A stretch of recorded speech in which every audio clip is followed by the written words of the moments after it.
من قال لا إله إلا أنت سبحانك إني كنت من الظالمين 40 مرة في مرضه فمات فيه أعطي أجر شهيد.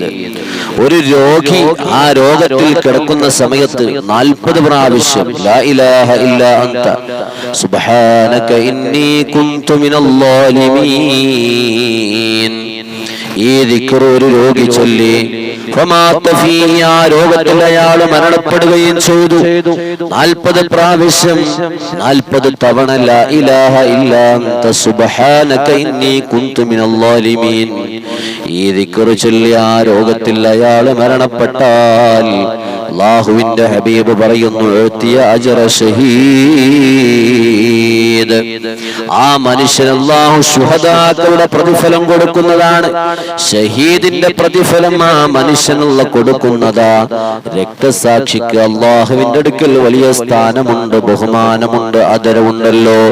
എന്നാൽ ഈ ദിക്ർ 40 പ്രാവശ്യം രോഗത്തിൽ കിടന്നപ്പോൾ ചൊല്ലി ആ രോഗത്തിൽ അയാൾ മരണപ്പെട്ടാൽ ആ മനുഷ്യന് ശുഹദാക്കളുടെ ദറജ പ്രതിഫലം അല്ലാഹു കൊടുക്കുമത്രേ. ആ രോഗത്തിൽ നിന്ന് അയാൾക്ക് മോചനം ലഭിച്ചാലോ മഗ്ഫൂറൻ ലഹു അയാളുടെ ദോഷങ്ങളും അല്ലാഹു പുറത്തു കൊടുക്കുന്നതാണ്. അപ്പോ രോഗത്തിൽ കിടക്കുന്ന ആളുകൾ ഈ ദിക്ർ ചൊല്ലിയാൽ അവർക്ക് കിട്ടുന്ന നേട്ടമാണ് സഹോദരങ്ങളെ. അതുപോലെ മുത്തനബി പറയുന്നു മൻ ഖറഅ ഖുൽ ഹുവല്ലാഹു അഹദ് ഫീ മർളി മൗതിഹി തന്റെ മരണ രോഗത്തിൽ വെച്ചുകൊണ്ട് ഒരാൾ ഖുൽ ഹുവല്ലാഹു സൂറത്ത് ഓതി 100 മറ 100 തവണ ഓതി 100 പ്രാവശ്യം ഒരാൾ രോഗത്തിൽ കിടന്നുകൊണ്ട് ഇഖ്ലാസ് സൂറത്ത് ഓതി ആ രോഗത്തിൽ അയാൾ മരണപ്പെടുകയും ചെയ്താലോ മുത്തനബി പറയുന്നു ലം യുഫ്തം ഫീ ഖബരി ആ മനുഷ്യന്റെ ഖബറിൽ ഫിത്ന ഉണ്ടാവുകയില്ല, ആ മനുഷ്യന്റെ ഖബറിൽ ശിക്ഷ ഉണ്ടാവുകയില്ല. മാത്രമല്ല വഅമിന മിൻ ലഖ്തത്തിൽ ഖബർ ഖബറിന്റെ ഇടുക്കിൽ നിന്ന് ഖബറിന്റെ പ്രയാസപ്പെടുത്തലിൽ നിന്ന് ആ മനുഷ്യന് നിർഭയമാണ്, ആ മനുഷ്യന് രക്ഷയാണ്. അപ്പൊ 2 കാര്യമാ പറഞ്ഞത്.